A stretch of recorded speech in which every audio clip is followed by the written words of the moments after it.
Welcome and thank you for joining us for this special webinar on creating a resilient St. Lucie. I'm Sandra Bogan. I am the Resilience Navigator with St. Lucie County's Environmental Resources Department. And I wanted to start by giving you an overview of what you might expect from today's webinar.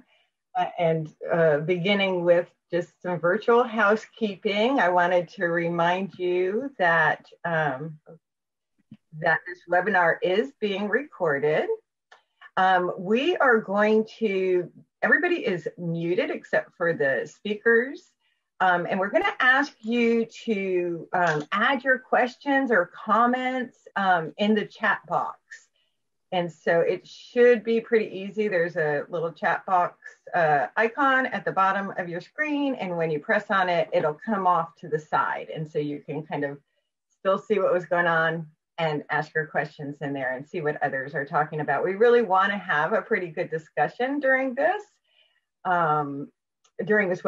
So we also, and I see everybody has done this pretty well, if you'll spell out your name in your video box, just so we can call on you if we need to, and we'll unmute you if we need to as well.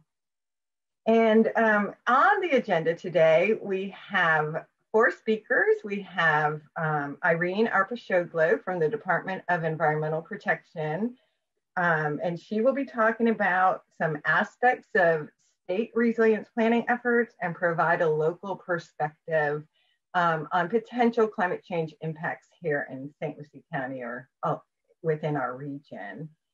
Next, our resilience consultant team has joined us today, led by Erin Dady, who will be talking about the resilience planning process. She has a lot of experience in that, so she'll lay out the groundwork for that.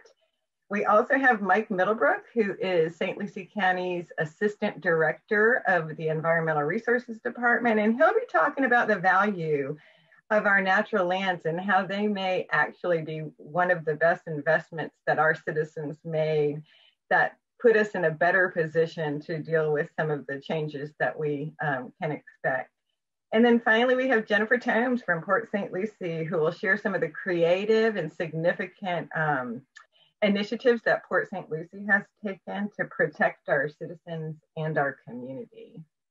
And after each, or we have a couple teams, we'll have opportunities for questions and answers, and that's when we'll get to the chat box and hopefully a little time at the end in case there's some lingering questions.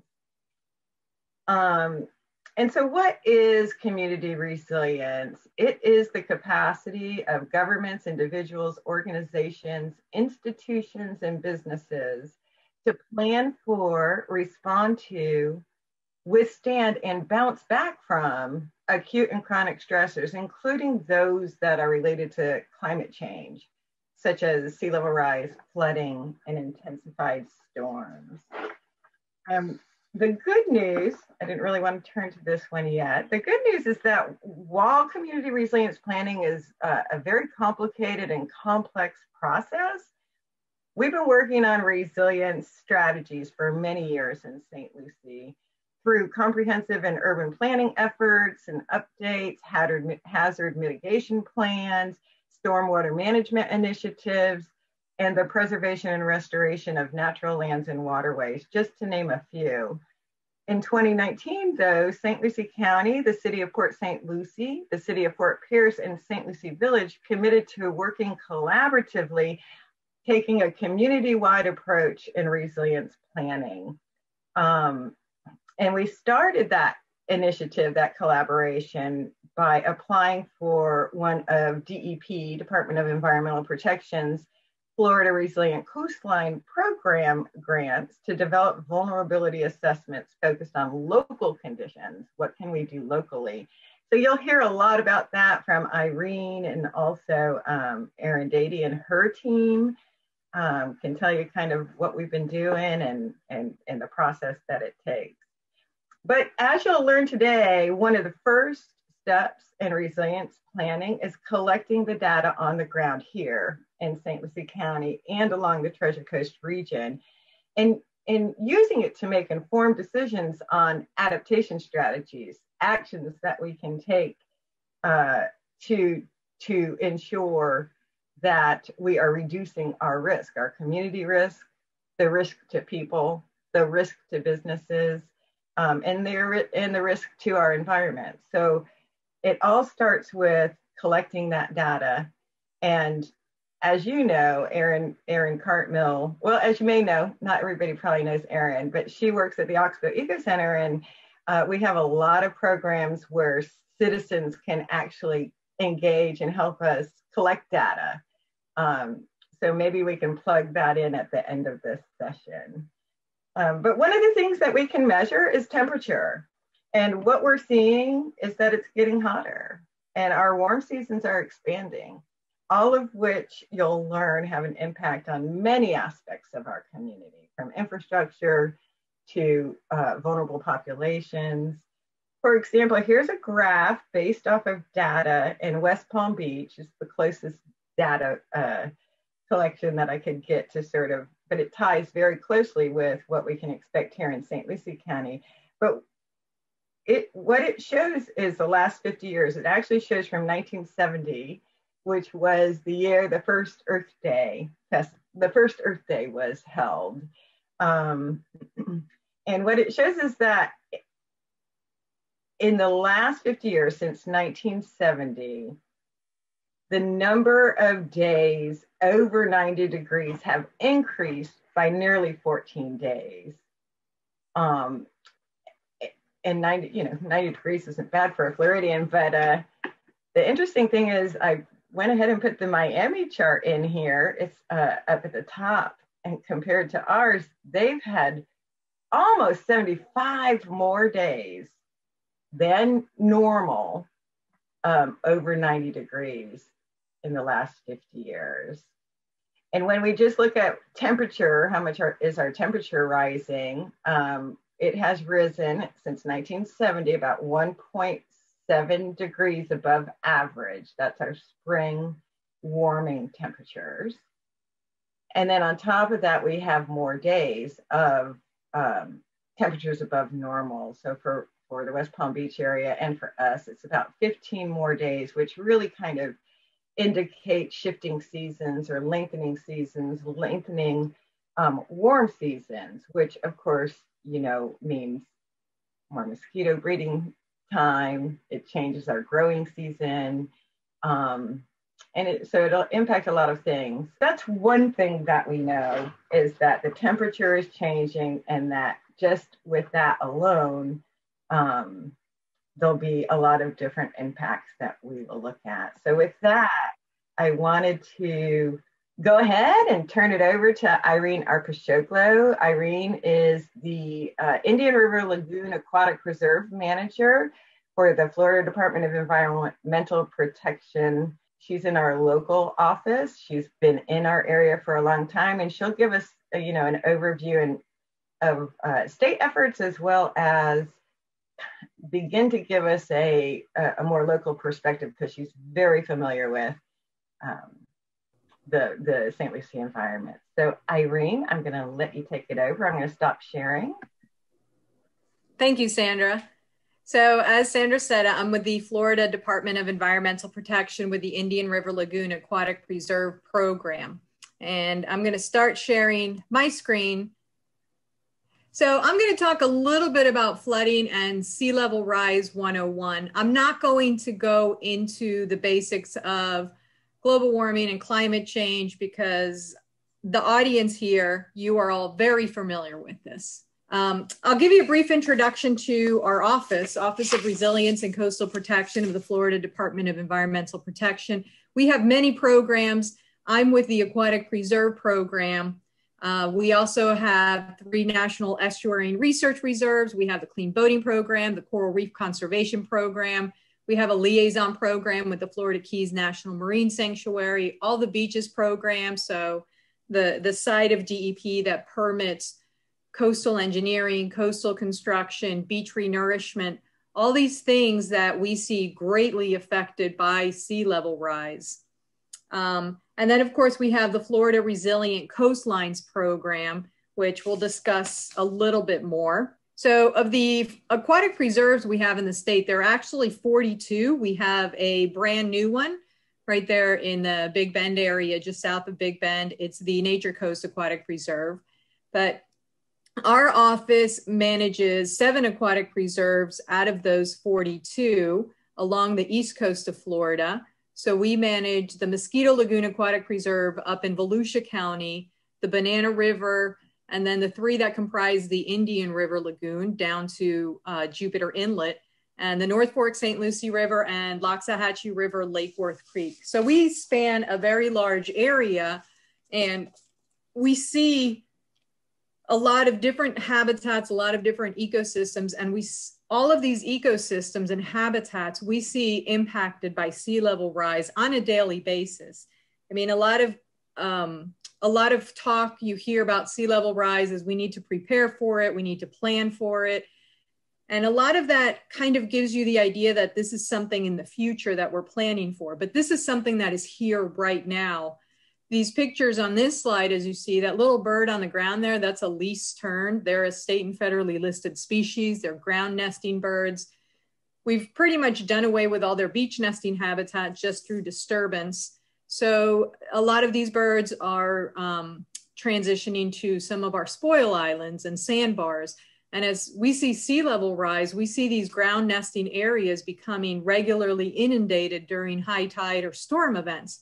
So things that nest on the ground like that are getting heavily impacted by sea level rise. We also see the picture on the bottom there of the North Fork shows a cypress and palm community. One thing that we're seeing in our freshwater rivers like the North Fork and Loxahatchee is saltwater intrusion through sea level rise, which is causing a transition in habitat where we're losing some of these freshwater species and they're transitioning into mangrove forests. We know mangroves are great. They're important habitat and important ecosystem. But as you lose one ecosystem, one type of habitat for another, it causes a big effect on all of the wildlife that lives there. The picture next to that little bird there shows an oyster reef. And one thing that we are seeing, we do oyster reef monitoring throughout the year with our partners at the Smithsonian Marine Station in Fort Pierce. And that our oyster reefs here are intertidal, meaning that they are between the high and low tide lines. So we plan our monitoring events on low tide events. And one thing that we're seeing in the lagoon, and we see this a lot more up in areas like Mosquito Lagoon, is that these low tide events that we plan on for our monitoring, the water levels stay much, much higher now than they did 5 years ago. Impacts our monitoring because it's hard to monitor oysters when they're underwater, but it also impacts the organisms that live there that need a certain amount of exposure to air. So these are just some of the impacts we see on a daily basis in these areas. And fortunately, our habitats, our organisms are resilient and they can adapt. They're much more adaptable than we are and that our infrastructure is. So a little bit about what causes sea levels to change, because we hear the term sea level rise, but it's on such a global scale that sometimes it might be a little bit hard to comprehend. It's not that there's more water, it's just water's getting moved from one place to another and from one state to another. Water that was held in our polar caps as it thaws out through global warming goes into our oceans, and that makes the ocean or sea levels rise. But also the water in the ocean, as it gets warmer just through solar radiation and increased air temperatures from climate change, from global warming, that water expands. You know, hot things expand, they take up more space. So that causes an expansion of a physical expansion of the water, as well as an increase in the amount of water as our polar caps, our glaciers start to melt and all that runoff goes into the ocean. And that's really just a very brief introduction to sea level rise.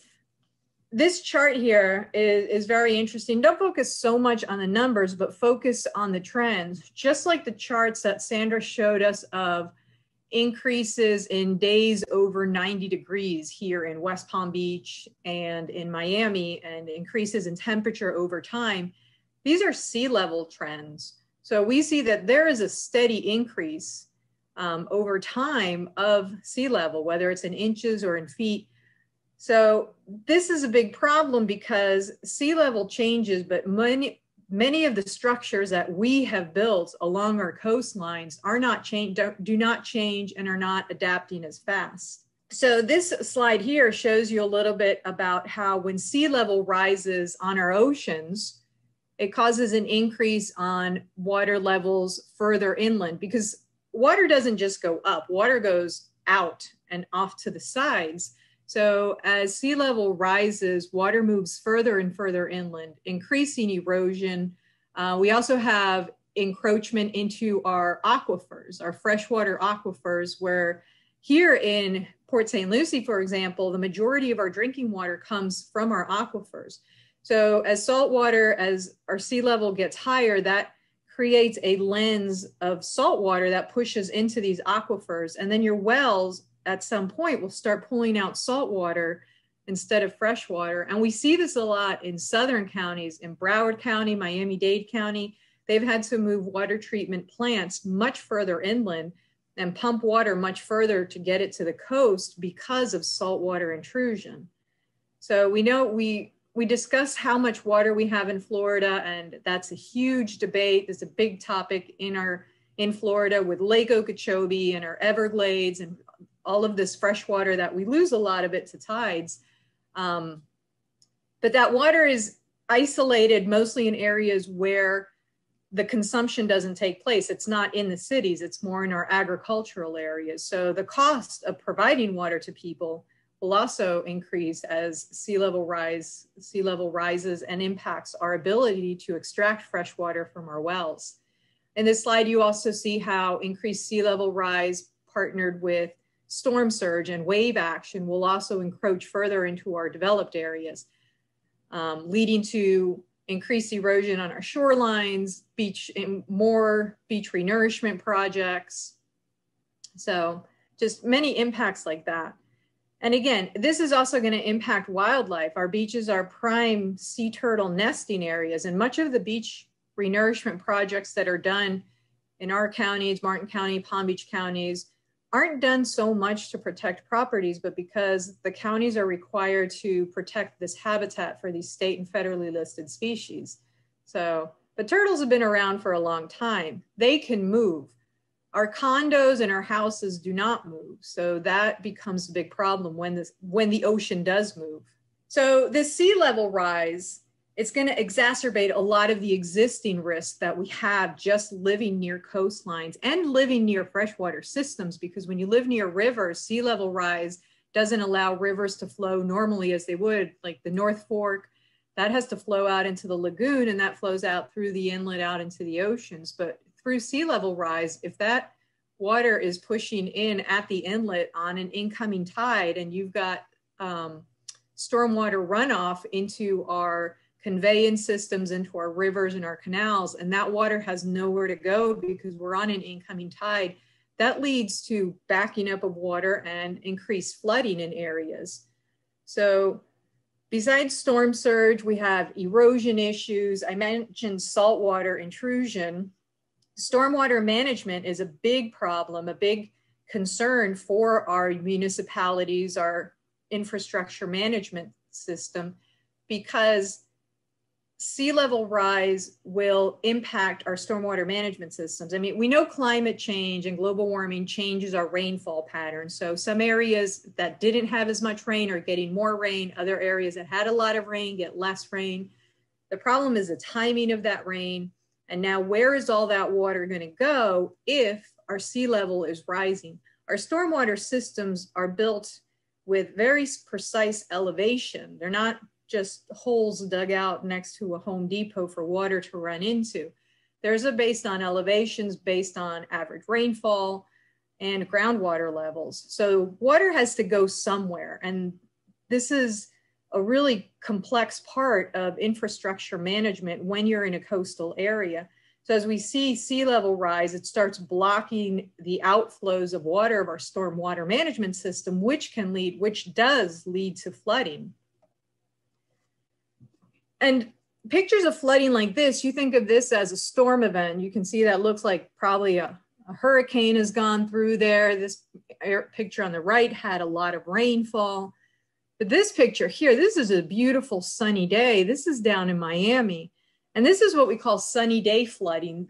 And it's becoming a regular occurrence. This was something that would occur at very high tide events, which we refer to as king tides or spring tides. So they're not really tied to the seasons of spring or fall. They're tied to the position of the moon in relation to the sun and the earth, which affects our tides.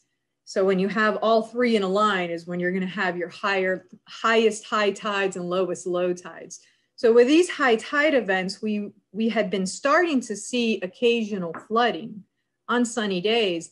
Now this is something that's becoming a regular occurrence. And what happens here is as sea level rises and the tides move in, the tide flows in through stormwater outfall pipes and floods these streets. One thing to consider is that that car is not driving through fresh water. That car is driving through salt water that's coming in from Biscayne Bay. So saltwater and metal and vehicles usually don't have a very good outcome. So that's not like you're driving through regular flooded areas. So this saltwater intrusion causes problems on much more levels, I think, than most people realize. Here's another example of flooding. This is in Fort Lauderdale. I mean, this is near a marina because you see boats in the water there. And this is something that's also happening a lot in Broward County and Miami-Dade County around boat ramps, is as sea level rises, these places just on normal sunny days without increased rainfall are flooding. So this causes property damage, damages vessels, damages vegetation because all of these plants now are underwater, under salt water. So why does this happen? So when we have an operating stormwater system, your water collects in your retention ponds here on, which would be up in the right hand or the left hand upper photo here, fully operating system. Water falls into that pipe and then will discharge out either into the lagoon or into the ocean, depending on, or into Biscayne Bay, depending on where that stormwater system is located. When sea level rise occurs, the outfall of that pipe, which is at a lower elevation than your retention area, now gets blocked with water. So water, fresh water, which is less dense than salt water, is not enough to push that salt water out of that pipe. So that pipe is now blocked up with water and the water stays in the stormwater retention area or on your street or in your backyard, depending on where that pipe's coming from. And then in some cases, you don't even have to have rain and fresh water collected in your stormwater retention area. Just an increase in the sea level based on high tides or storm surge will back water up through these stormwater pipes and into your stormwater retention areas. So now these areas are saturated with water and they're not going to serve their purpose of collecting stormwater and treating it, because a lot of the stormwater management systems we have are for treating stormwater, removing waste from them and chemicals and such, and then letting treated stormwater be released out into the environment. So these are big problems that we're seeing on a regular basis in southern counties, and it's just a matter of time before we see them here. So things like increased development compiled with sea level rise are just exacerbating these problems even more. And add to these systems, this sunny day flooding, add a storm, and the outcome is much more detrimental. Again, this is Miami-Dade County, and Miami-Dade has actually, in the city of Miami Beach especially, has been very proactive in addressing sea level rise. One big project that they have is putting in and retrofitting these stormwater pipes where they put a backflow preventer valve in them. So, and they're able to do this in just a matter of hours because it's very expensive to go through and retrofit all of your pipes. So what they do is they wait for something to happen, for stage 3 event here to happen on one of their pipes. And their crews can go out, and when they realize, okay, this pipe now is starting to flood, they will go out and they put a big valve in the center of that pipe so it only flows one way. So when the tide rises or you have storm surge, it will push a valve shut onto this pipe so water cannot travel up the pipe into your stormwater retention area. But when the water gets into the stormwater retention area, that can flow out and it will open that one-way valve and release that water. The problem is if there's water waiting on the other end, that valve opens and then it just sits there. So what's being done about this? I mean, we can talk doom and gloom all day, but there are many, many steps that our state, that the department is taking in order to address these issues. And not just our state, but our local entities like St. Lucie County, as Sandra said, they've actually been on the forefront in our region to address sea level rise and climate change. So the Florida Resilient Coastlines Program, that was started up in order to help communities address sea level rise and plan for climate change. And it's mostly geared toward coastal communities, but we do have some inland communities that need to start addressing things like sea level rise as well. So the way that the the Florida Resilient Coastlines Program works is the department provides resources in the form of technical assistance and materials that are available at no cost to the public and to municipalities to start planning their resiliency programs. The department also provides funding and grants for some of these programs, whether it's for implementing infrastructure adaptations and changes, whether it be with stormwater management systems, wastewater plants. We have a lot of wastewater treatment plants that are built in areas that are now at risk of being impacted by storms. We have a wastewater treatment plant right on Hutchinson Island in Fort Pierce. So islands are probably not the best place for some of these water treatment facilities. At the time that they were built, it was not an issue. But as we've seen increased sea level, we're starting to see increased erosion on the areas where these plants are located. So there's a big push to moving these plants further inland, and that costs a lot of money. So the department, the state is providing funding to allow communities to be able to improve this infrastructure. And then we have coordination efforts. We have the quarterly Coastal Resilience Forum, and that is a forum that is open to the public. I'll share with you the link. The next one is coming up in August. Here are some examples of that technical assistance that this program provides. So this is the Florida Adaptation Planning Guidebook. There's a PDF of this on DEP's site that you can download. And this provides tools for communities to plan out their resiliency programs and their plans. So there's a lot of different help that is provided by the department to municipalities, counties, cities to address their resiliency issues. Here's some more examples of technical assistance. We have these different tools that some of them are managed by the department. Joseph Bauer is one of our GIS mapping technicians, so he can be reached for any questions regarding mapping. But we also have links to NOAA's Sea Level Rise Viewer, which is a really nice tool, a really interesting tool, because you can find an area on a map and it's got like a slide lever that shows you if sea level were to increase 1 by 1 foot, what areas would be flooded. If sea level were to increase 2 feet in X amount of time, what areas would be flooded. And it's based on a lot of modeling, hydrodynamic modeling and mathematical models that are done that are able to pretty effectively predict sea level rise over time based on existing and future conditions. So those types of tools are very important when communities start planning their redevelopment programs. And redevelopment is a word that you'll hear a lot when we discuss resiliency, because most of our coastlines are already developed. We've got houses, roads, infrastructure on them, utilities running through them. With sea level rise, many coastal communities are looking towards redevelopment of moving those structures further inland to protect them from these storm surges, oncoming storms, and sea level rise. So tools like this are very helpful for that. Another thing that's being used a lot is this new statute, 2015 law called the Peril of Flood Statute. And this is something that requires municipalities and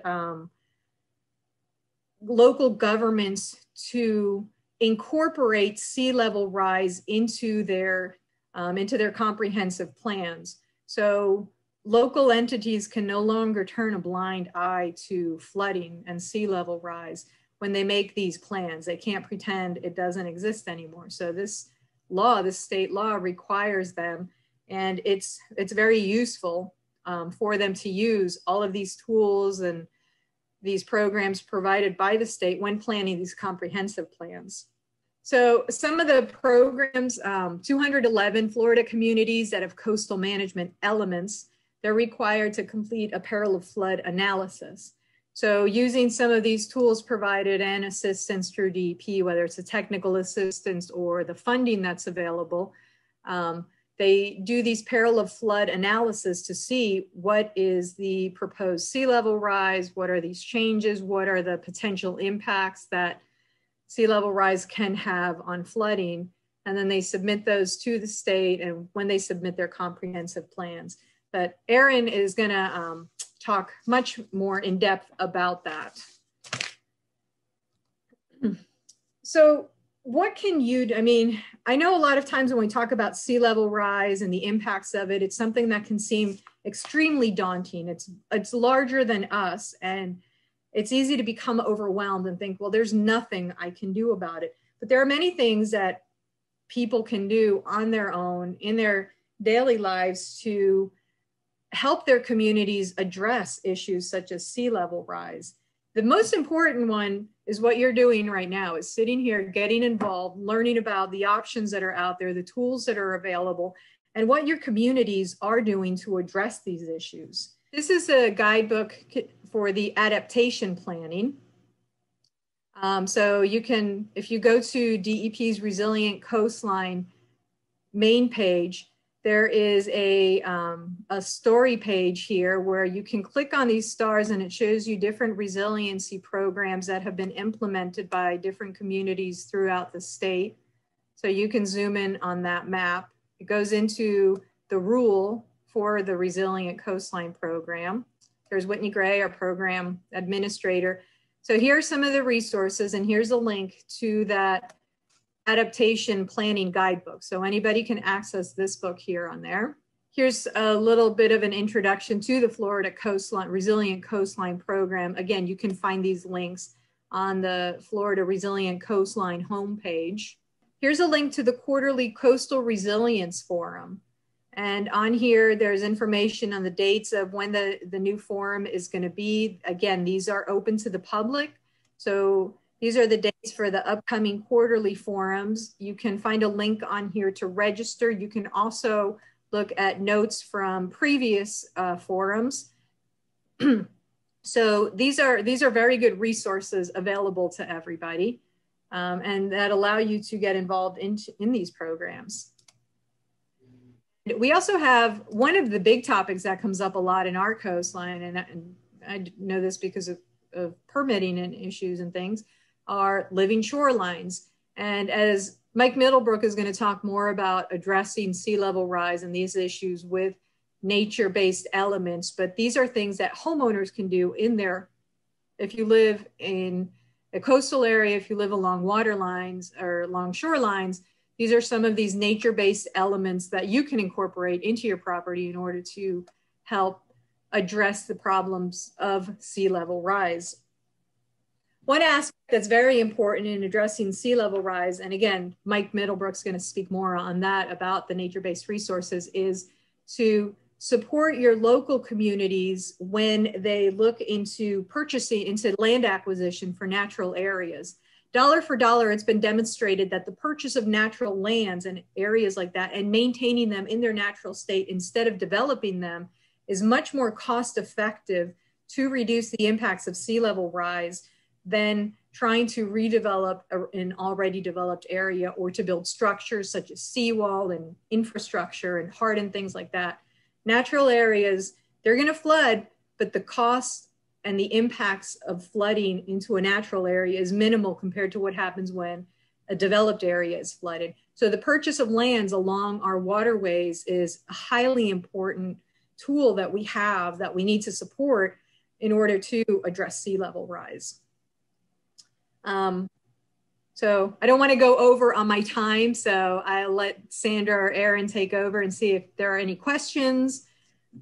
Yeah, thank you, Irene. That was a great presentation, and we do have a question for you. If we're looking at a possible shortage of fresh water, are we asking farms and ranches to store some of that water on their property during rainy season to have if we face a drought? That's a really good question. In South Florida, there are, we have stormwater treatment areas just south of Lake Okeechobee. We have huge STAs. So there are thousands of acres of land that are dedicated to storing fresh water, keeping it on site, letting it just percolate through the soils to recharge our aquifers. That is a very, very important component of our water management systems throughout South Florida, especially south of Lake Okeechobee, because there's a lot of talk of sending water south. But when the Everglades flowed south, we didn't have tens of millions of people living in the Everglades like we do now. So there's much less land area for this water to go.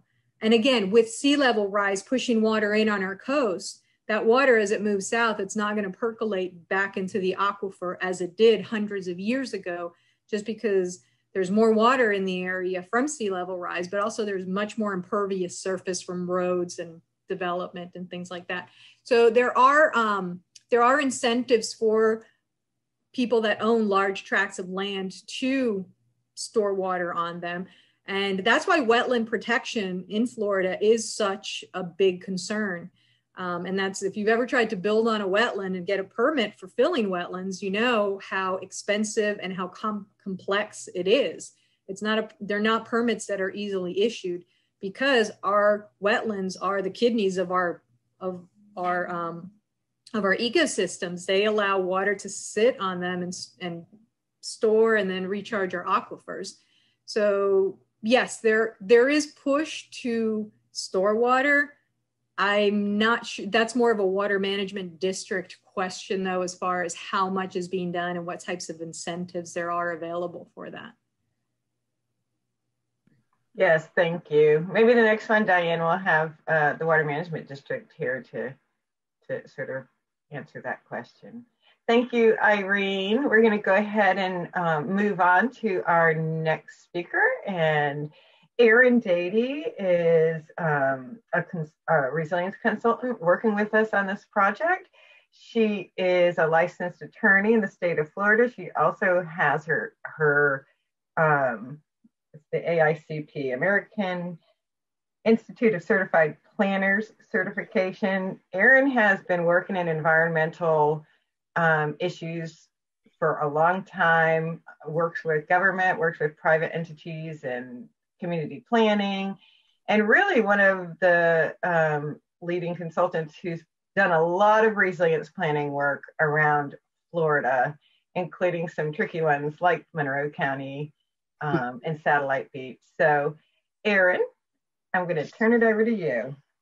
Sure. Thank you, Sandra. I just wanted to take a minute to also introduce our other team members. Georgia Vince is on the call from Tetra Tech, and so is Megan.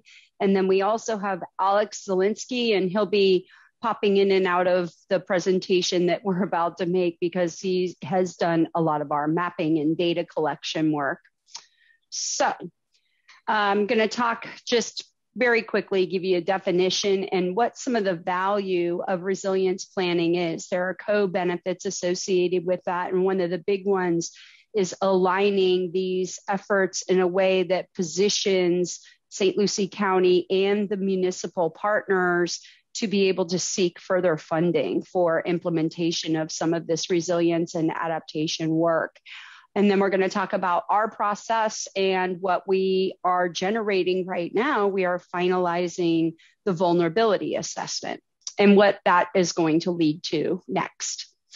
And so what we're trying to achieve within the region, within the area and the county and the municipalities is a greater level of awareness and community resilience to be able to bounce back from stressors related to climate impacts. We talk a lot about sea level rise, flooding, and intensified storms. There are other climate stressors, but our work so far has really focused on water, on flooding, sea level rise, and future flood risk. And so this is a decent graphic that kind of demonstrates the process that the county and its municipal partners are following so far. One is to come together and form a steering committee. And a lot of the participants in that are staffs from agencies and other local governments to kind of help guide the planning process and provide input along the way. The vulnerability assessment we are completing right now pursuant to a grant from the state of Florida, Department of Environmental Protection through the Resilient Coastlines Program. Thank you, Irene and Whitney Gray, for making sure that the county was able to receive those funds. And we are producing the vulnerability assessment now, which is a substantial body of work to establish a baseline for what's going to be impacted when, and again, primarily based on a sea level rise model to really talk about inundation and flood risk. Then we will be moving into a larger phase of developing adaptation strategies and then implementation. You have to know where you're vulnerable to actually start implementing any type of project, policy, or initiative to address that vulnerability over time. And so we know that the value of resilience is strong. This is a body of work by the National Institute of Building Sciences. They've updated it a couple of times, and most recently in 2018, they updated their kind of economic return on investment with all these entities that are investing in grants to local communities. What is the return? What is the value of that? And so far, the federal government has tracked that for every dollar invested in resilience, you get $6 in return. And it's basically focused on these granting programs, a lot of which has come to state and local governments after disasters. So these types of programs are proven to have a good return on investment for both the grantee and the grantor. Community bond ratings can be jeopardized. I know for a fact that certain local governments have received inquiries from their public finance entities asking them what they are doing in terms of sea level rise, flood risk, climate change, that type of thing. And this is important because if a local government's credit rating is downgraded, then the ability to raise capital to finance adaptation projects is jeopardized because you have to spend more money. That capital becomes more expensive. So having a plan in place and knowing what your priorities are and how you're going to make your investments strengthens that credit rating over time. It also sustains property values because if there is the perception that properties are going to be impacted by sea level rise or risk and the local government isn't doing anything to address that, then that is going to potentially impact the real estate market. So we want to be transparent with the public about the fact that the local government is responding. That's really important to maintain property values and the local government's credit rating. We also want to align with FEMA's community rating system program to the extent that we can. So something that the CRS program does is it has certain activities that are related to sea level rise analysis. So you can get points in that program. And if you address sea level rise through public outreach or through certain modeling or planning or the passage of certain policies. And what that does is it translates into direct discounts for flood insurance premiums for people that have flood insurance through the NFIP program in that community. And so you want to participate, you want to align these initiatives to the extent that you can. If you're already doing sea level rise work or adaptation planning or vulnerability assessment work, do it in a way where you can potentially get credits and points within the CRS program. You know, what community doesn't want to be part of a program that's going to lower flood insurance premiums for people? That is a direct benefit to individual property owners.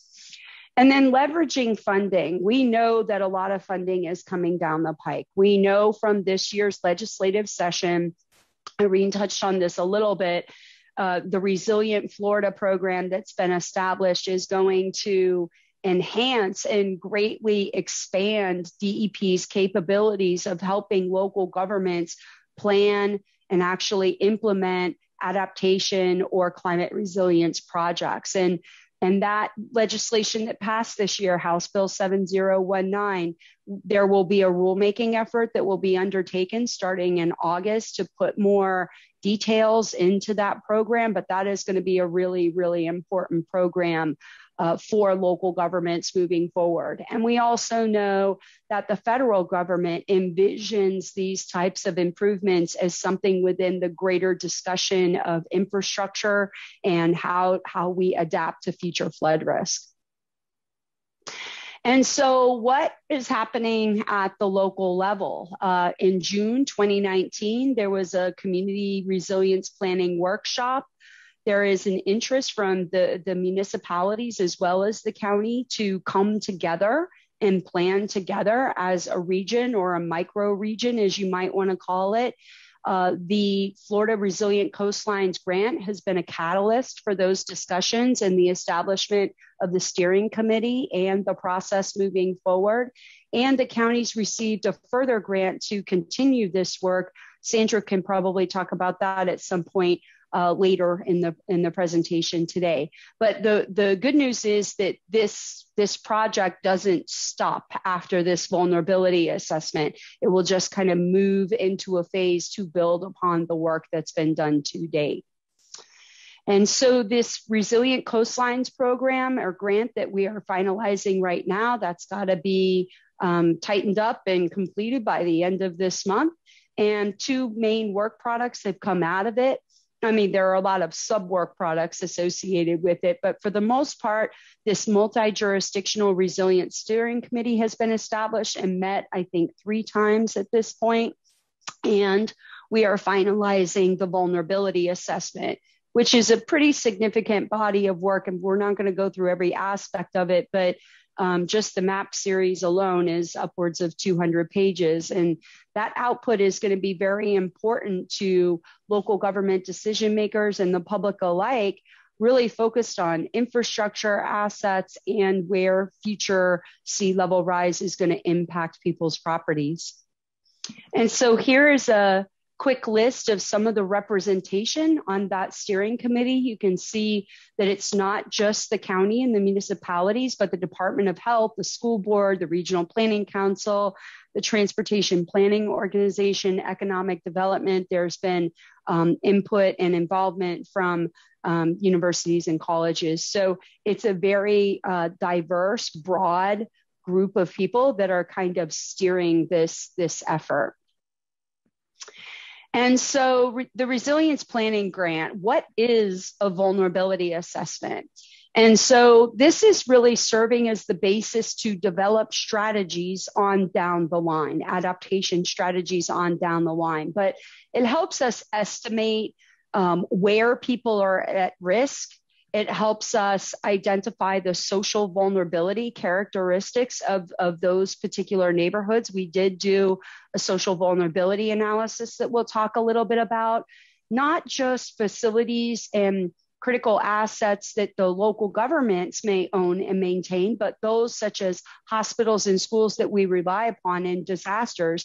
And access to those facilities is only going to be exacerbated with increasing and accelerating levels of sea level rise. And so the vulnerability assessment is a good starting point. It allows us to figure out what data exists, what data may need to exist, and where we may need to do future analysis to really drill down and understand what the potential impacts of sea level rise in particular are going to be on the community. And so the sea level rise projections that were used for this study are the same sea level rise projections that have been used by the Southeast Florida Regional Climate Compact, but they align around the use of the NOAA intermediate high condition. And this is not by accident. We also know that 2 state initiatives which have been undertaken, that Resilient Florida funding program and the requirement that it's called a SLIP study, a sea level impact projection study. If a project is using any type of public dollars, you have to do some type of sea level assessment based on that. Well, those legislative initiatives also align around the use of this NOAA intermediate high sea level rise condition. This is from the 2017 update. And these NOAA sea level rise scenarios also serve to update the National Climate Assessment. So it's not just that the compact is using these projections, they've got a wide range of application for a lot of other benefit to this project. And so we're looking at by 2040, 17 inches on the high end and by 2070, 40 inches by the high end in terms of projected impacts. And so our vulnerability modeling is intended to provide a big picture view of what's going on right now. For instance, if there have been stormwater tidal valve projects that have been implemented, our model is not necessarily going to pick that up because it's not, excuse me, a hydrologic model that looks at the regional or sub-regional water management and functions of the various structures. But it does help decision making. It does help tell us where potential hotspots are for further investigation or further policy development or just prioritization for funding. So we can get to a greater level of detail with more data, more analysis in later phases of the overall resiliency planning effort. But at this point, we need to start somewhere. And so the vulnerability assessment helps us understand where the water is potentially going to go and where it will potentially impact people and businesses. So the consulting team with a local government team, primarily of geographic information systems staff, have developed a set of data that's been used by Clearview Geographic, Alex Zielinski, who's on this call. And really what they've started to do is develop map series output based on the data that we were able to collect. This effort is really important for a couple of reasons. One, it gives us data to actually start running some models and evaluation as to what the sea level rise potential is going to be impacting various structures or infrastructure or various assets. The other thing that this effort helped us understand is where there is inconsistent data or where there is missing data. So part of the adaptation process moving forward is trying to plug those gaps where we can. For instance, there's not a lot of great data out there right now about the relationship between future rainfall patterns that are evolving due to climate change and sea level rise. Like, what does that relationship look like? But USGS and the Water Management District are working on a contract right now to try to better define what those impacts are. So that would be something that we would want for further adaptation planning on down the line when that data is available. And so I'm going to turn it over to Alex to kind of go through, we're going to kind of tag team this next section, but I wanted him to kind of go through how he approached the map series and what that looks like and what it consists of overall. So the map books are divided by infrastructure class or community composition kind of classing there. So you've got a stormwater map series, you got a map series talking about like wetlands and hydrologic factors that are known. You've got potable water, emergency management, kind of general infrastructure, and then some of the more critical out there. Overall, the maps for St. Lucie County, they're coming in about, this slide here says 12 to 22 pages, but we actually just added 2 more to capture a little bit more area in there. In total, we're sitting, I believe, somewhere around 400 pages of map information between all of the individual map series. And the intent is to kind of separate things out and help make this big sea level rise initiative or sea level rise planning initiative a little more bite-sized and manageable. This slide is just discussing kind of how we've sectioned out the actual pages of the map book. So the top there is more high-level project information. This particular slide we're looking at is from Martin County. So if you're trying to find where exactly this is in St. Lucie, you're not going to.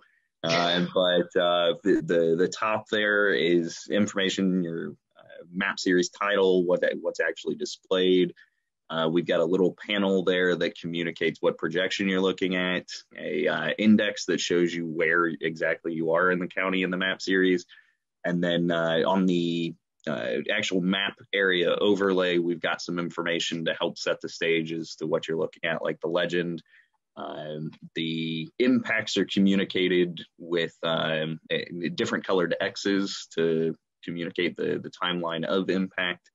So 2040 for this is in red, 2070 is in orange, and 2100 is in yellow.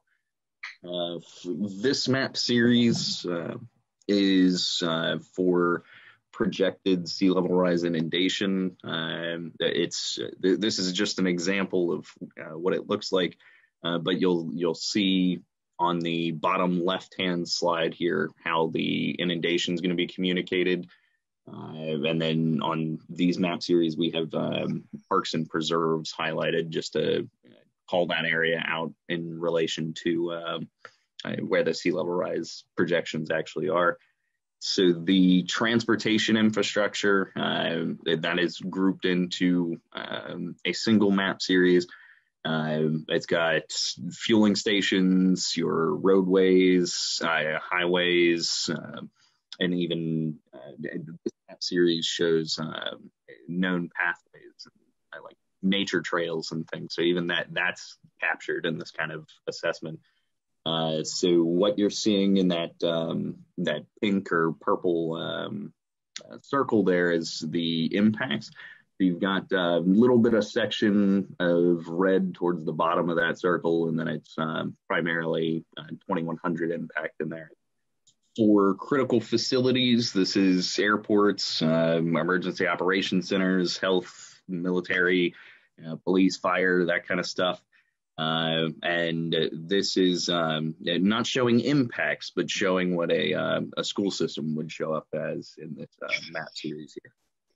Yeah, and just to add, Alex, if it was impacted, then there would be a red X over that little circle there.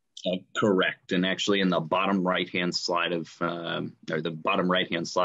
this slide, I've got example impact. So if it's just a point or some kind of symbol without an X over it, as Aaron had just clarified, it is not impacted by this model. And then if it does have the X, it is. And then the stormwater map series, this has all of the stormwater infrastructure that has made it into a geographic information systems database.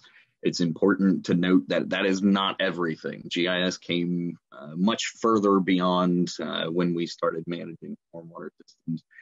So there are a lot of infrastructure.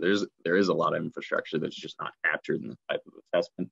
But what you'll see in that purple circle there is the cyan lines are known water conveyance, and the actual red triangle there is flow direction, and that all came from the GIS information as well.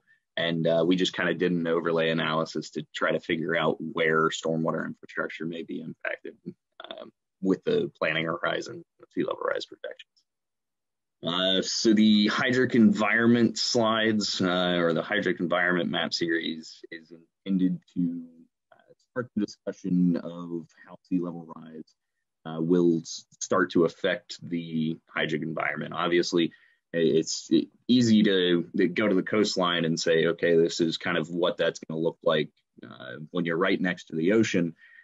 But you've got things like groundwater and soil storage capacities, stormwater management systems, things that adjust or kind of influence how that how sea level rise will look more inland. But this map series covers the major hydrology, so your rivers, streams, lakes, that kind of thing. We have wetland information in there, and then also depth of the water table to give you some more criteria to consider. And each one of those things will be changing as the sea levels rise. And then the social vulnerability index here is to try to highlight areas that may be more vulnerable to sea level rise. It's or not just sea level rise, but more vulnerable just in general, based on socioeconomic factors like one is, there we go. So this is an overview of all of the different information that's stored within the SVI index. As you see, we've got poverty levels, income, age, minority status, and then like housing structure, and if they have access to vehicles and that kind of thing. And this analysis, the most important part of this this map series is the higher the number in this map series. You'll see in that purple circle, we've got 92%, 97%, and 19%. So the higher that percentage, the more socially vulnerable they are. And then comparing that to sea level rise projections, you can kind of try to get an idea of the best ways to respond to that based on the infrastructure that's there, and then also the types of community networks that are established within those. So we are winding up the vulnerability assessment now. It's obviously going to be a rather large document if just the appendices are over 400 pages, meaning the maps. We have passed all of that draft information over to Sandra, and we're starting to collect comments from the steering committee and from the staffs of the various participating local governments. And so at this phase, we're making recommendations from the vulnerability assessment based on a couple of categories of things. One, further data and technical analysis. Then I think we've got it broken down by social issues and outreach. And then I think we also are looking at like land uses, potential suggestions on how to look at land development codes, like stormwater design criteria, that type of thing. So there's just a range. I think we're around 50 recommendations right now. And again, this isn't to the point where we're saying these 5 structures need to be retrofitted or this building or asset needs to be relocated. Certainly, decision makers and staffs of the various local governments can use that information to start making those types of decisions. But until we feel that, some of the data has been collected and we can take a deeper dive into where the county's going with this next phase in the CDBG grant, at this point, there's a series of recommendations that we think that the county and municipalities can start partnering to undertake to move forward and get more information about the project. And so the point would be that the vulnerability assessment would serve as a basis for adaptation planning. Once you know where you're vulnerable and once you have an idea as to the years or the timeframes that vulnerability is going to exist, you can start working on an actual response plan or an adaptation plan. And adaptation is the adjustment in systems to a new or changing environment that looks at beneficial opportunities and moderates negative effects. The point is no regret strategies. We know that with sea level rise planning, we're planning based on a projection. It's not an exact science. We can look at the data. We can revisit those projections every couple of years as NOAA updates those. about every 4 or 5 years that they update the projections. And so we have to look at what the data shows and where are we tracking in that range of projections. I mean, one thing that we do know is we're starting to get into that time where sea level rise is accelerating because of the various feedback loops and climatic conditions. And so the timing is right to actually start adaptation planning. And so adaptation strategies could be technical or policy approaches. You need more data, or we maybe need to adopt a policy within the comprehensive plan or the code. Adaptation strategies can be for individual properties, or they can be community-wide. The business community, for instance, may want to invest in flood-proofing equipment in vulnerable areas to make sure that they're not impacted by floods. It could be engineered or natural protection strategies where you're trying to protect assets, people, businesses, that type of thing. Other types of strategies could be modifying existing development or infrastructure to accommodate things like floodable parks, where we know that we need to accommodate floodwater because either the return on investment isn't there, or it just structurally is not possible to mitigate against the flood risk. And then retreat or avoidance. We may be looking at relocating certain structures or assets. This could be infrastructure. So these types of adaptation strategies are what you would find in kind of the next wave of this planning process. And this is our contact information. We will leave the presentation with Sandra to distribute to anybody that wants it, and you can reach out through Sandra to contact us as the consultant team or otherwise. Yeah, great job, you guys. Thank you. We do have a question here. Do you have prevention recommendations?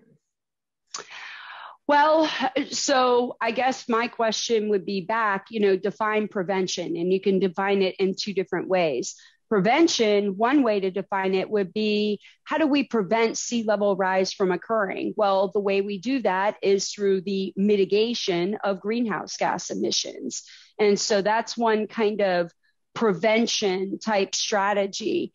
For the most part, prevention is going to fall into some level of either physical response where we're preventing floodwaters from impacting a property. Maybe they want to put a levee around a property or some kind of structure to keep floodwater back. But for the most part, you can kind of define prevention two different ways. So I think the answer is yes, but I don't think the answer is site-specific or community-specific projects yet, because that's kind of moving into this next phase of developing more of an adaptation plan versus just telling people where their vulnerability exists at this point. Great. Thank you, consulting team, Erin and Alex. And I'm going to turn it over to Mike Middlebrook. Mike Middlebrook is the Assistant Director for St. Lucie County's Environmental Resources Department. He has been working in land acquisition, land management, restoration for a couple decades. He's older than he looks. And so he's going to talk about that aspect of resilience planning.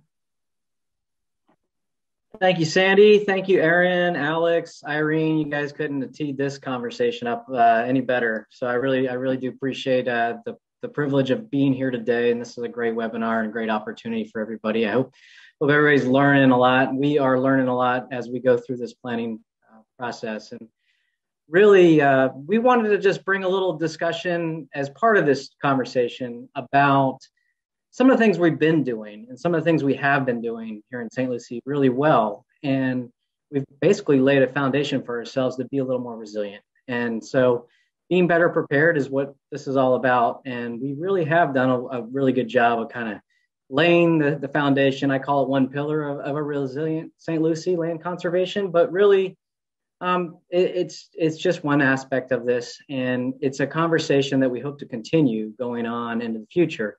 One thing we always love to showcase here, got a little bit of a lag on the slide here. There we go. is our environmentally significant lands bond program that we started back in 1994. And this is just a great demonstration of the environmental initiatives that came out of the county, out of our community locally here, how environmentally conscious our citizens are.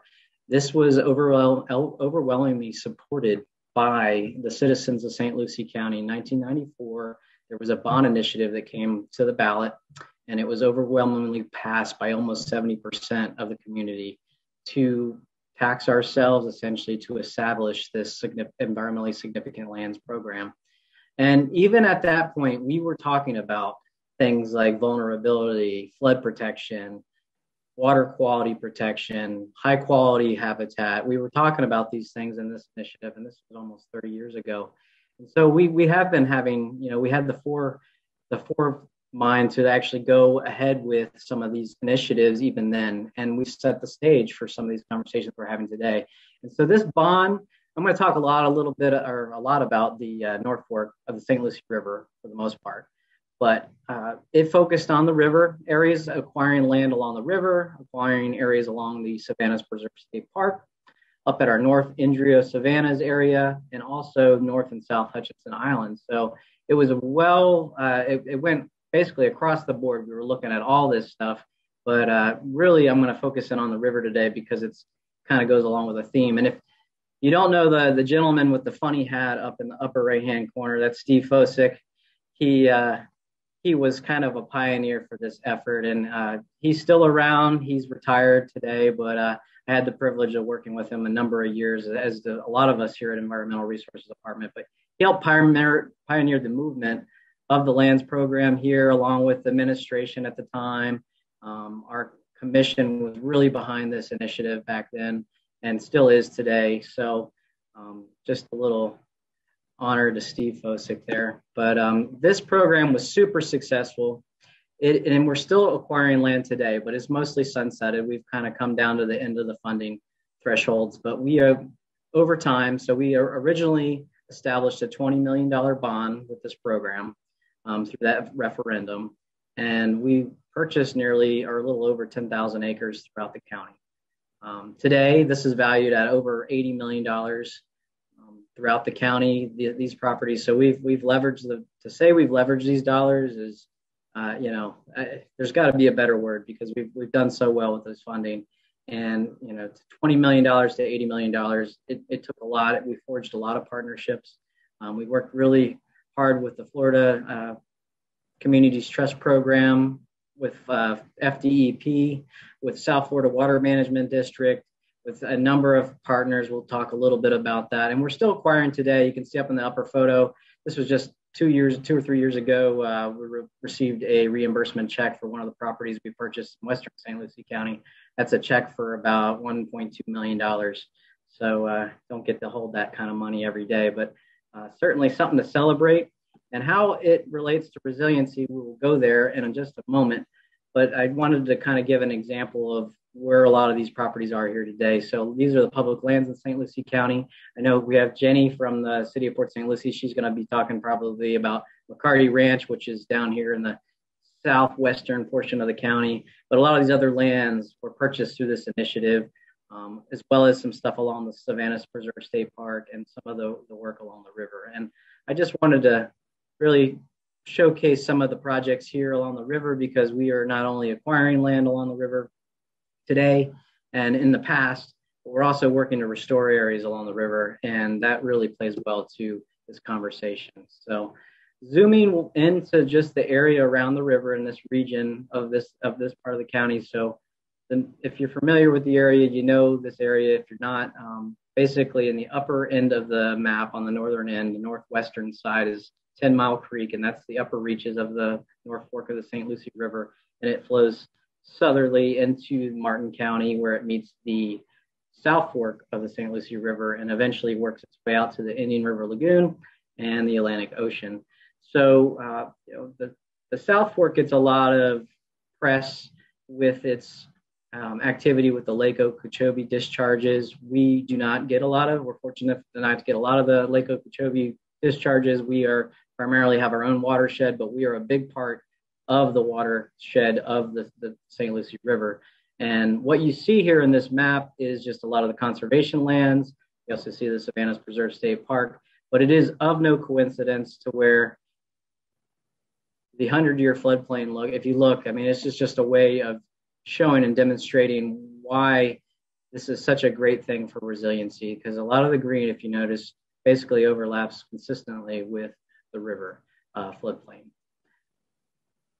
And so just to demonstrate a little further, this is a photo of the Gordy Road Spillway, which is in the upper reaches of 10 Mile Creek. It is the only major water control structure in our watershed of the river, of the northern St. Lucie River. And we have an issue with periodic flooding in the county. And this is a photo from 2016 of the spillway. And on a typical day, when the water isn't overtopping the spillway like you see here in this photo, basically below the spillway, the water of the North Fork is on average about at 2 to 3 feet above sea level. And above the spillway, it's kept at about 9 feet above sea level. So when you see this condition of the water going across the spillway, and this does happen actually quite often, this is about a 13-foot elevation above sea level. So normally, we're at 2 to 3 feet above sea level on the North Fork and the lower reaches of the North Fork and the St. Lucie River.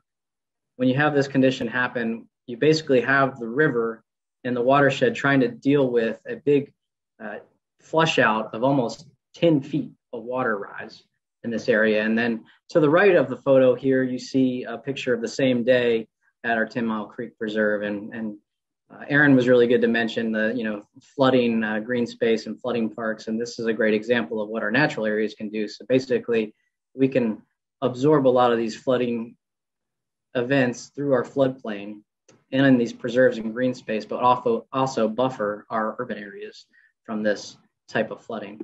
And I mentioned this is not something that happens irregularly. It happens quite regularly. And this is Hurricane Irma in 2017, and then later on in 2018. And what happens in this area of 10 Mile Creek, essentially 10 Mile Creek, the watershed in the basin comes about from 90 square miles. So about 40,000 acres or so of water that is captured in the basin comes and is funneled to 10 Mile Creek and then down to the North Fork. And that resource and the way it was plumbed back in the early 1900s was basically to withstand flooding events or rainy day events of 2 to 3 inches in 24 to 72 hours. And we're consistently getting year after year, these 100-year storm events or like 100-year storm events where we're hitting, 20 plus inches in a matter of 24 hours. So you can just imagine what the balance of the river has to do with the pool elevations when this type of flooding happens. And so what does this look like on the ground? I mean, really, we have some great buffers built in with our natural area program and our conservation lands. So this is just a little south of those photos were taken. So you can imagine, that one preserve that was 10 Mile Creek up near the spillway, what it's encountering. These areas also buffer very well to those type of flood events. And you can see the urban areas, they're encroached up onto this green space, but they're still just buffered slightly by all these natural areas and all these different tributaries along the river. And so we hope to tell the benefits of these natural lands. I mean, there's untold benefits. We hope to study it through this planning process. We want to be looking at the ecosystem services that they provide. Certainly, Aaron mentioned the CRS program and the insurance rates, flood insurance rates. This goes a long way. Conservation lands, having open green space is factored into that process. So certainly not only helps with property values, being near green space and recreational space, but also having these areas that can withstand these periodic flooding events. These also look at building, we're building riparian buffers, which are basically our resilient buffers. And some of the things I want to talk about is it gives you opportunity by having these natural areas within the watershed. We can talk about doing some floodplain management in these areas to help protect our infrastructure, but we can also do restoration opportunities. And we have a lot of things like natural storage that we can talk about in our lands out west, but primarily the restoration, I wanted to bring up some examples of what we're doing today here along the St. Lucie River. And then, of course, ecotourism is $1 billion industry in Florida. I can't even tell you how many folks like to come to Florida and pay money to see an alligator. It's a true economic driver, and there's a lot of numbers that back those things. So North Fork, St. Lucie River, by the numbers, essentially, we have a little under 3,000 acres preserved along the river. And that's partially the Florida Park Service has, and the Department of Environmental Protection has a good half of that acreage. And then the county has the rest of that, essentially, on the upper reaches of the North Fork. And, we raised $20 million with our environmentally significant lands bond, and we were able to purchase and acquire almost $80 million worth of land. That $20 million was well spent because most of it could be spent, or said it could have been spent here along the river. And that's what we have done. And that's why we have set this foundation for this conversation. And just a lot of great partners involved. The Florida Audubon, they've been a partner, the City of Port St. Lucie, Florida Communities Trust, South Florida Water Management District, and the Florida Department of Environmental Protection. And we are basically tied to the hip by all these different acquisitions through all these grants that we got. And we love to call them forever partners, because we have to work together every day to manage these lands. So what can we do, and what have we been doing besides acquiring land? Well, and what can we use this as a strategy to kind of take us into the next steps? Well, in looking at the restoration that can be done along the river, we love to talk about restoring things such as oxbows. And I get a lot of questions of what is an oxbow? Well, this is a great example of what an oxbow looks like. It's an old natural bend in the river. And essentially what you have along the North Fork of the St. Lucie River and many other rivers in Florida is these straight line channels that came in primarily in our area a little after the 1900s. So this is a great example of what an oxbow looks like. This is some of the conservation land that we have. This is citrus hammock in the background, and the Oxbow Eco Center kind of to the bottom of the photo across the main channel there. And it's a great example, but what we found in a lot of these oxbow circumstances when the main channel was put in is a lot of these open connections are blocked. And so we have been kind of looking for grant partners and different funding partners to go in and try to remove some of these blockages, reestablish the historic riverbed, the historic flowways of the river, much like you see or you hear about in the Kissimmee River. Is what's being done up there. Is basically we're not unstraightening the river, but we are trying to open up these old oxbows here locally. And so where have we been doing this? A great example, we just finished this project up at the northern end, up near 10 Mile Creek, or along 10 Mile Creek, is at a Richard E. Becker Preserve. And this is a property right along 10 Mile Creek, right along the main channel. And what you see here on the left is a project plan view of this project. And then to the right is just a drone photo of some of the construction taking place. And what we had was a plug in this oxbow about part way down. And then we removed that plug, and then we also re-dredged and reestablished the old riverbed to what the historic conditions were and the historic depths were. And so that not only improves habitat for the wildlife and our natural fisheries that occur up in this end of the river, which we have been finding is very important for a lot of our sports fish nurseries, is that they come up here to spawn and kind of live out the early stages of their lives. But this also has benefits for flood protection because we are opening it up for floodplain storage. We're kind of also slowing water down by allowing water to traverse the natural bends of the old historic river. And we're basically just reestablishing the river to where it used to be. And this has a lot of benefits to what we're seeing as part of this resiliency conversation. And I always love to point out, we basically created an island by reopening this oxbow here at the Becker Preserve. But if you can imagine this island, actually before the straight line cut came in, it actually was a part of the mainland on this side. So this was all upland on this side, and it was just basically channelized section of the river that came right through there and made it an island. We just finished this project up in the early part of the year, coming into January. So we're pretty excited about it. It took about $1 million. That was planning dollars, permitting dollars, design dollars, and then construction dollars.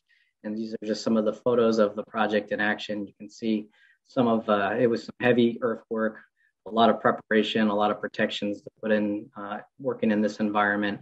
And then on the right, you see a great image of it's a topographic image essentially, and we call this as LiDAR. It's a great technology that we have that can really show the dynamic changes in this floodplain environment. You can see the really higher, disturbed, developed areas, kind of in the upper oranges and yellows, and then the blues and greens are the lower old floodplain areas. And you can still see a lot of these oxbows and a lot of these different tributaries that kind of show up in some of these really darker areas along the river. And when there's a lot of work to do still today, not only what we're doing here at the Becker project, but further on down the river. And this is just a great photo in the upper right-hand side of what we were almost complete at this stage. You can kind of just see some of the water starting to be let back in. We're still kind of opening up with some machinery down there. And then the lower right is what it looks like today. You can kayak through this portion of the river. It is phenomenal, and you can just see the benefits. And then another great example of a project you can kind of see in the lower right-hand portion of the LiDAR image is the Platts Creek mitigation area. And I don't know if Jenny's going to have a chance to speak about that today, but Platts Creek mitigation area is a great partnership project that we did with the city of Port St. Lucie, and has essentially reclaimed an old historic grove that was right along the river and converted it back to a marsh, freshwater marsh wetland system. So sometimes this land acquisition that we did in past years didn't only focus just on getting that high quality habitat. We focused on getting these impacted areas, and where we can further do land acquisition in the future, we could be looking at things like old orange groves and converting them back to natural resources and reclaim them back for this effort for resiliency. So I don't know if we have any Field of Dream fans out there, but it's true. If you build it, they will come. And this is a great image. This is actually the Platts Creek mitigation area. This was the old grove that was along the river. If you can imagine what that looked like beforehand, but you can't even tell the difference today. That from the Everglades, it really has been just, the coconut telegraph is out amongst the wildlife. We have, just everything, no pun intended, flocking to this site. But it also has that advantage of periodic flooding and adding floodplain storage to the environment. So very important project there. I mentioned the ecotourism aspects of it. If you want to come to Florida and see Old Wharf, Florida, and you want to go see, we talk about living shorelines. It was mentioned by Irene earlier on. There's nothing better than a living shoreline more than a natural shoreline. And we have so much of it here in St. Lucie County because of the forethought we had to acquire these lands when we could. And it's $1 billion industry, ecotourism, the birding, the photography, the paddling. It's something special, and it's hard to find a lot of these types of rivers intact like we have here on the North Fork in Southern Florida primarily. And I wanted to touch on some of the other considerations. So we are slowly winding down on our acquisition program. We are still acquiring land, but because we are limited in funding that we have today, other things that we can touch on is in this planning process. We look a lot to the comprehensive plan, and then we have our environmental resources and environmental regulations division.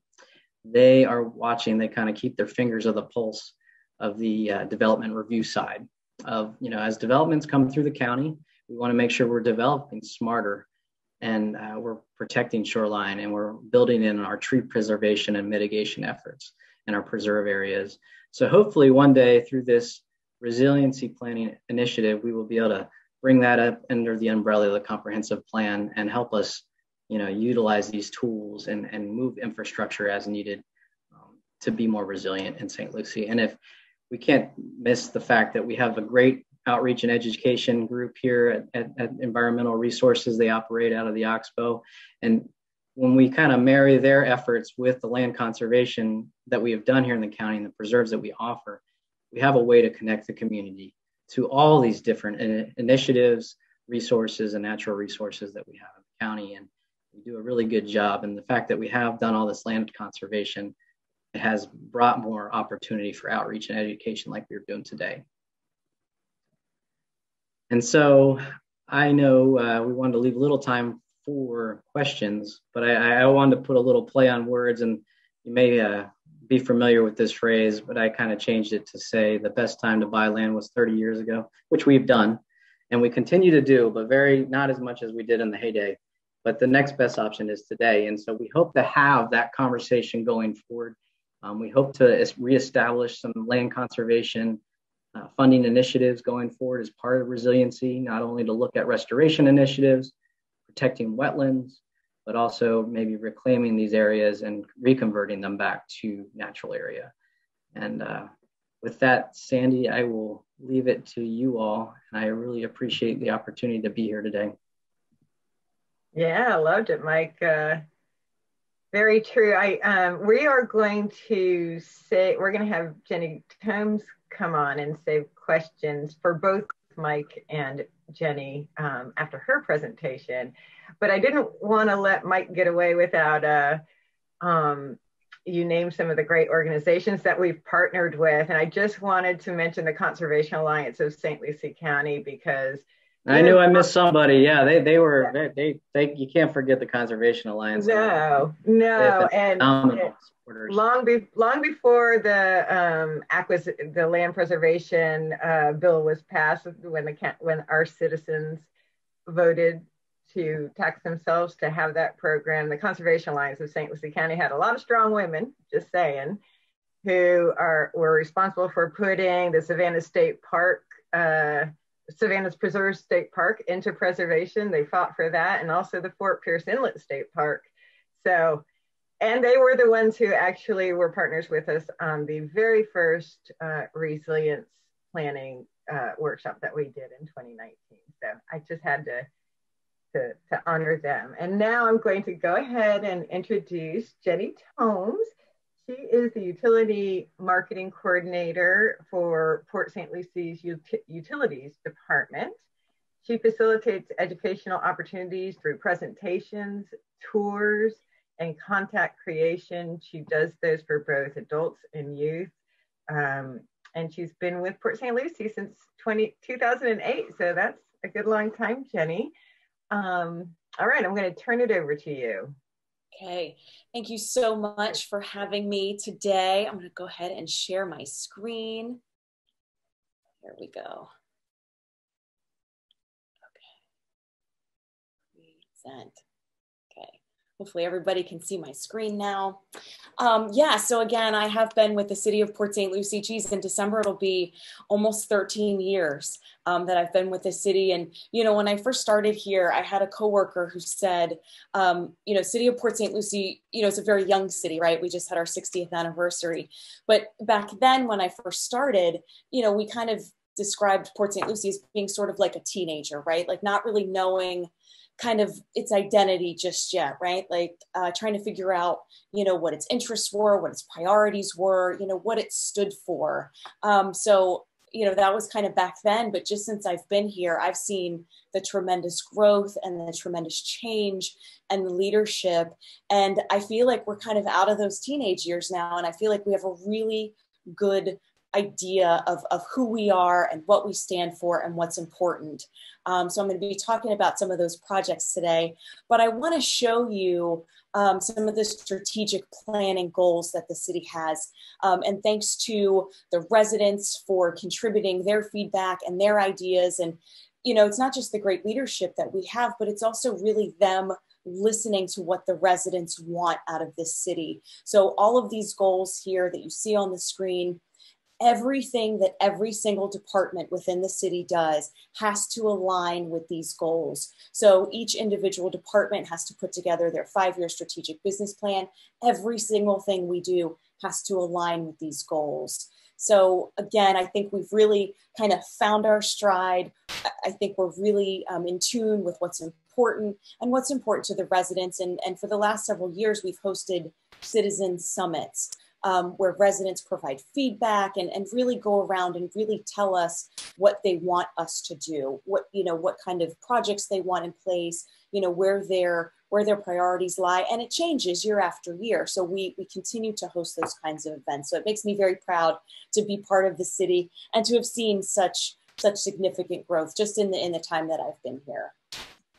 So a little bit about my department. So I'm with Utility Systems. So our basic goal at the end of the day, we're public servants, as like the other departments within the city of Port St. Lucie, but our specific service is water and sewer service. So I'm going to talk to you about a couple different of our projects that we have, as well as another project that Keep Port St. Lucie Beautiful is spearheading, which I'm chair of that committee as well. So I'm sort of doing double duties today.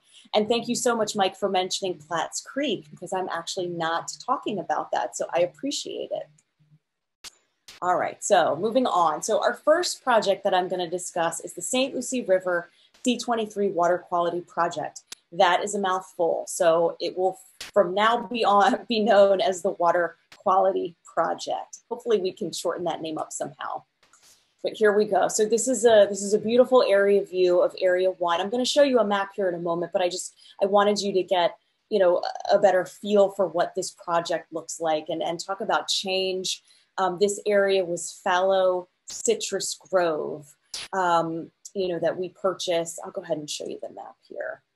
So, okay, so again, this is our water quality project. So if you look at the top of the map here, so McCarty Ranch Preserve was purchased first, and Utility Systems purchased this property because of this beautiful lake right here. So this is going to be the site of a fourth water treatment facility. It's going to be a surficial water treatment facility. As you know, the growth out west is just exploding and continues to explode. So, you know, looking ahead, you know, I told you about our 5-year business plan. We have a 50-year, 100-year. So, you know, back in 2012, we purchased this property knowing and anticipating the growth. So this is, again, the site of an additional water treatment facility. And that won't come online for quite some time, about 2035. But honestly, that's really not that far away if you think about it. So that's where that's going to be. And then we had the opportunity to purchase this area down here. So this is McCarty Ranch Extension. So this is where majority of the project, the water quality project is. So again, it's over 1,800 acres of fallow citrus grove. And we saw this particular piece of property as an opportunity because it's so perfectly located and it runs parallel to the C23 canal. So the purpose of this project is to hold and store excess fresh water that would have otherwise continued down the C23 canal and into the North Fork of the St. Lucie River. So I'm sure as you're familiar, excess fresh water can cause problems. So whether it's, you know, releases from Lake Okeechobee, or whether it's a lot of rainfall, whether it's runoff, that excess fresh water, that causes problems and it disrupts the delicate balance in our water systems, our waterway systems. So what that brings along with it too is excess nutrients. So nitrogen and phosphorus, those are the bugaboos. Those are the ones that, again, disrupt that balance, and they can cause and lead to algae blooms. So what this project will do ultimately, when it's complete, is we're going to hold back some of that water. So this project captures and stores rainfall from this entire McCarty Ranch property. And then when the C23 canal reaches a certain level, we're able to pump. So if you see down at the bottom here, you see that area 1 is complete. That was the aerial I just showed you. You see area 2 is complete. Area 3 is complete, but we're not pumping yet. The really cool thing about this project is that even though it's not finished, areas 1 and 2 are working already. They started working. Area 1 came online in 2019.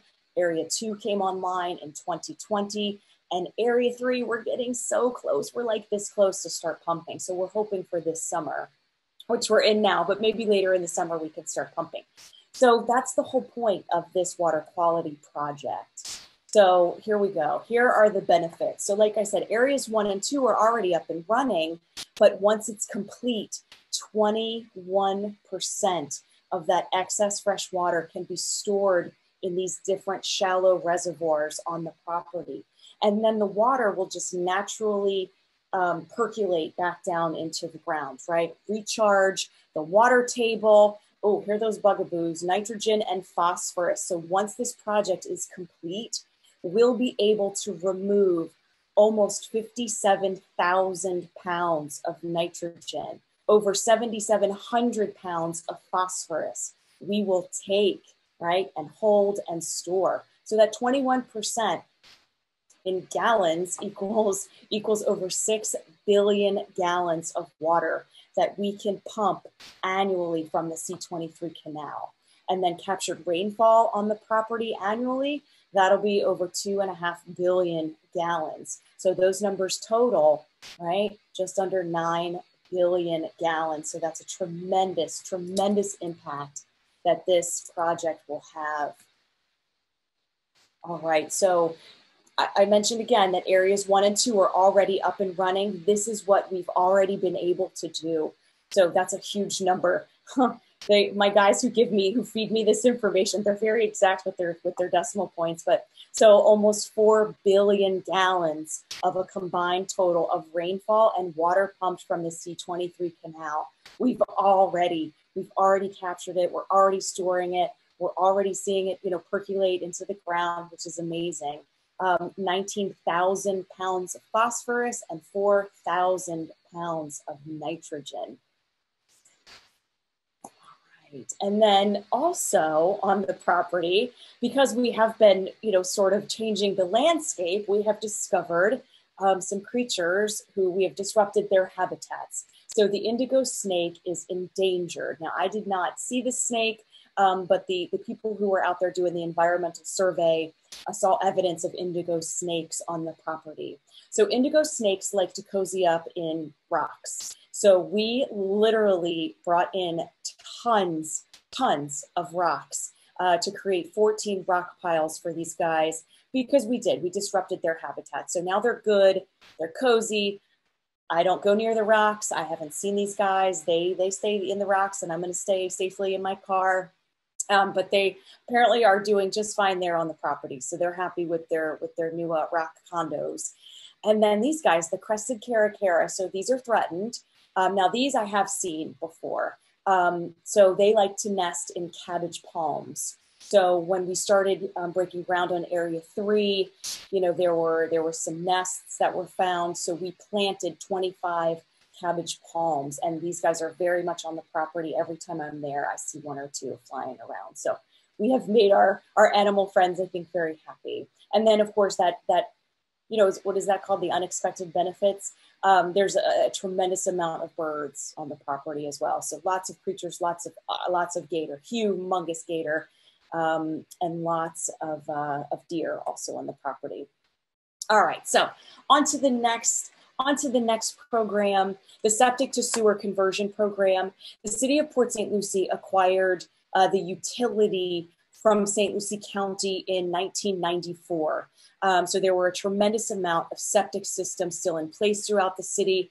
Port St. Lucie was determined to update the infrastructure and to try to get, more of our residents onto city sewer. So we're going to talk about that program here in a moment. And that's exactly the project purpose. Again, is just to connect homes and businesses currently on septic systems to city sewer. As I'm sure you know, with a septic system, if it does fail, you must hook up to city sewer if the infrastructure is available. Now, that's not a Jenny rule, that is a Department of Health rule. But if your septic is working fine and you're maintaining it, you're good. There's no mandatory connection. Like I said, if it's working properly, you're good to go. As long as you're taking care of it, you are just fine with that. But there are benefits of conversion. A lot of people are hesitant because there is a cost associated with it. So if a resident in Port St. Lucie wants to convert from a septic system to city sewer, it's just under $6,000, and that's a great expense. We understand that. So we offer a 10-year interest-free program. There's nothing you have to do to qualify for it. If you want that interest-free program, you got it. Just have to sign up for it. So over 10 years, you'll pay an additional $48 on your bill. And then after 10 years, that'll be paid off. But if you do convert, and if you do have any kind of issue with your system, you call us, you don't call a plumber. So there are some benefits to it. But also, more importantly, you're protecting waterways from pollution. There are still 14,500 septic systems in place functioning throughout the city, and many of which are within 50 feet of a waterway. So, if that does fail, you risk right? You risk that wastewater entering into a waterway, or even if you're on a well, into your own drinking water supply. So definitely, if that septic fails, it could possibly enter. And again, you know, not that this is the main cause, right? There's no magic bullet for these algae blooms, but failing septic systems absolutely contribute to the health or lack thereof to our waterways. Also, if you're on city sewer, we treat it. We treat that water. So that water comes to us, we treat it, and then we actually disinfect it to such a high level that it can be used to water lawns and golf courses. So a circle of water, right? So there's so many benefits to converting. And then of course, you know, a healthy river is a happy river, healthy economy, tons of recreation opportunities when the river is doing well. Okay, so just since this program started back in 1999, we have converted over 9,000 septic systems. And then anything new, so any new construction, new business, new homes, you get hooked up to city sewer. So that's 27,000 septic systems that have never had to go in the ground, because all of those new construction areas have been hooked up to city sewer. So those combine. All right, so that equals a total of more than 20 billion gallons of wastewater that's been diverted, right? So this is 20 billion gallons of wastewater that would have otherwise been in the ground that we have taken, right, and entered into the sewer system and made its way to the wastewater treatment facility. So that's a huge, huge impact, huge impact. And then the last project I'm going to talk about is the Port St. Lucie Tree Challenge. And it started with Keep Port St. Lucie Beautiful. Keep Port St. Lucie Beautiful hosts tree giveaways for residents each year.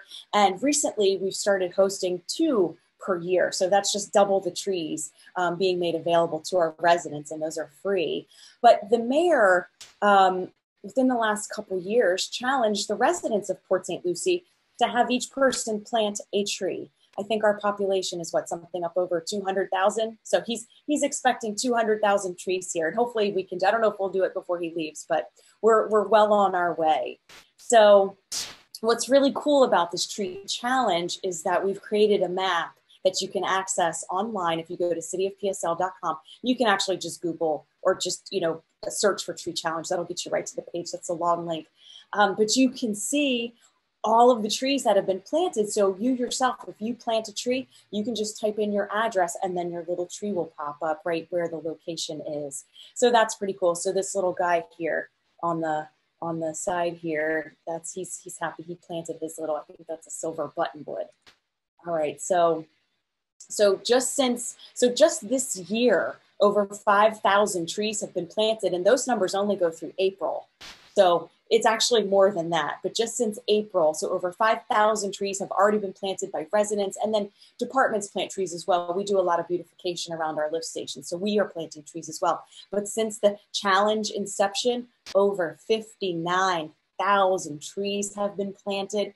And those tree giveaways I mentioned that Keep Port St. Lucie Beautiful hosts twice a year, almost 12,000 trees have been given away from those events. And our next one, is coming up, I want to say in September, but keep an eye out for that. So I thank you so much for this opportunity. I appreciate your interest. I'm going to go ahead and stop sharing my screen now. Okay, great.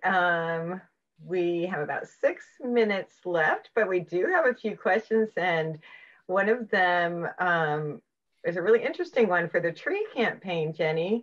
The University of Florida says that it's best to group trees in threes so their roots end up supporting each other in times of hurricanes and storms.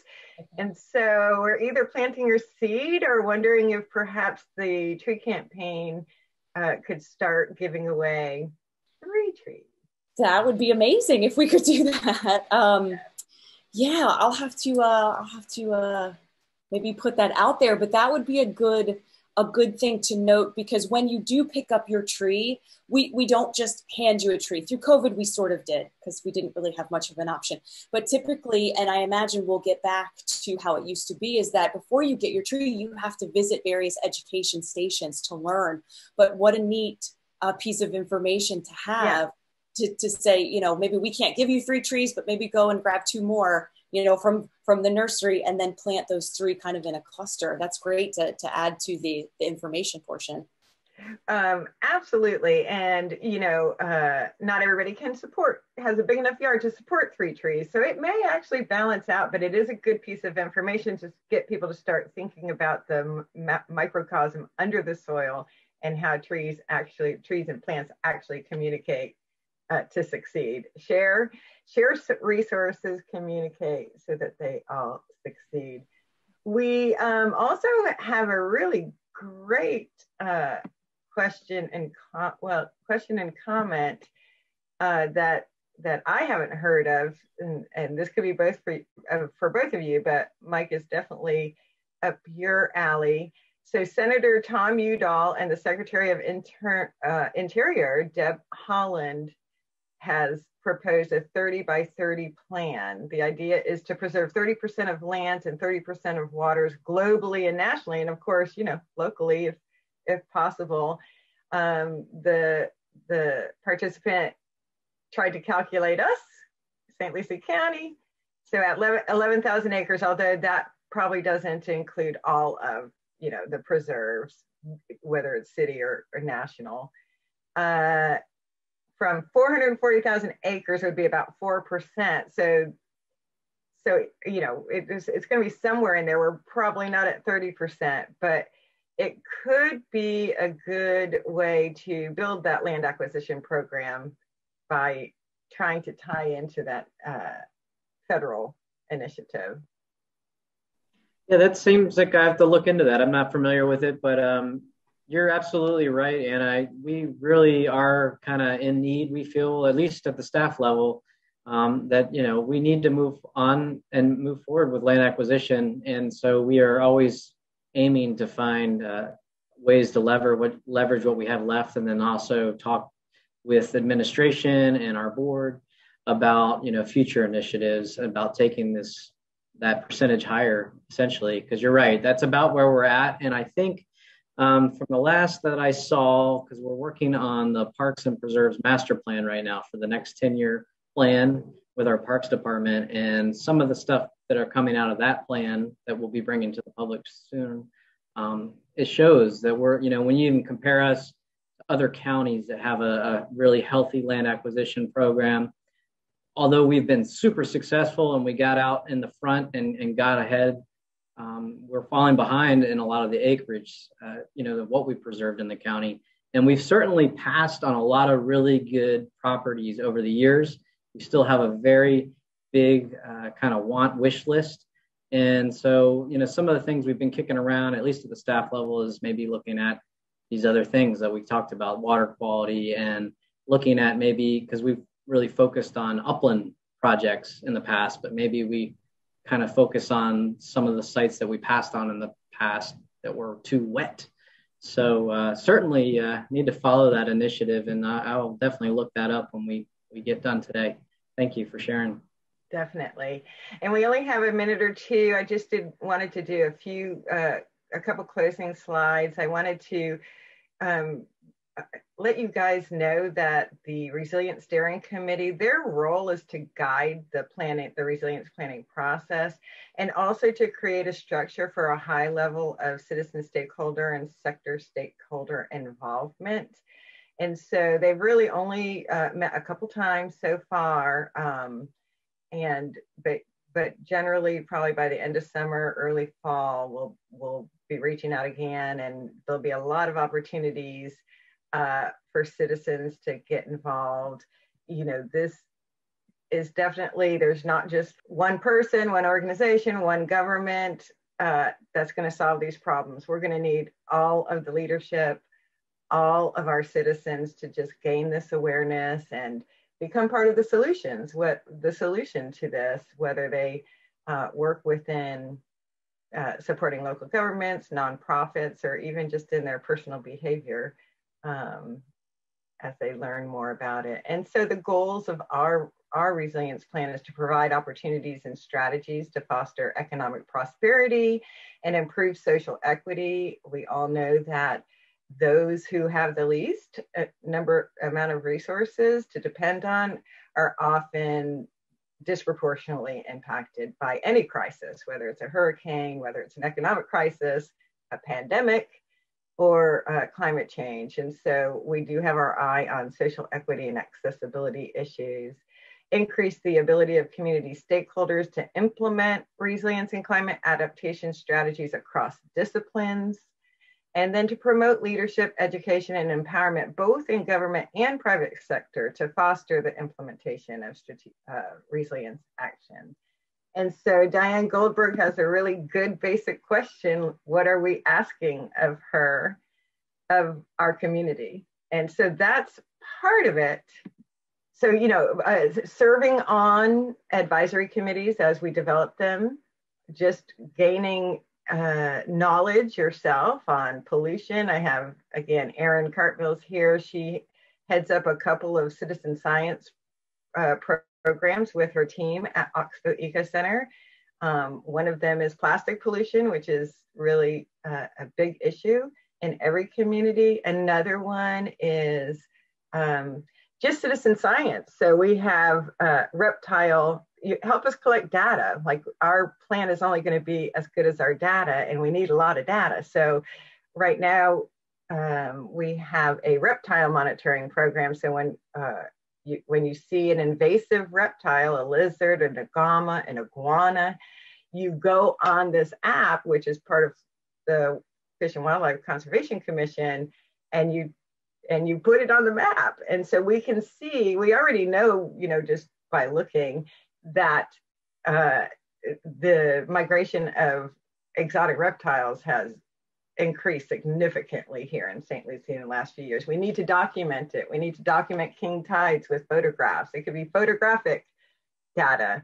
So more to come, Diane. I'm glad you asked the questions. There's lots of ways to get involved, but there are already some ways, and contact the Oxbow Eco Center, Conservation Alliance, Audubon, Orca, lots of volunteer opportunities to collect data for us so that we can have a great plan in place.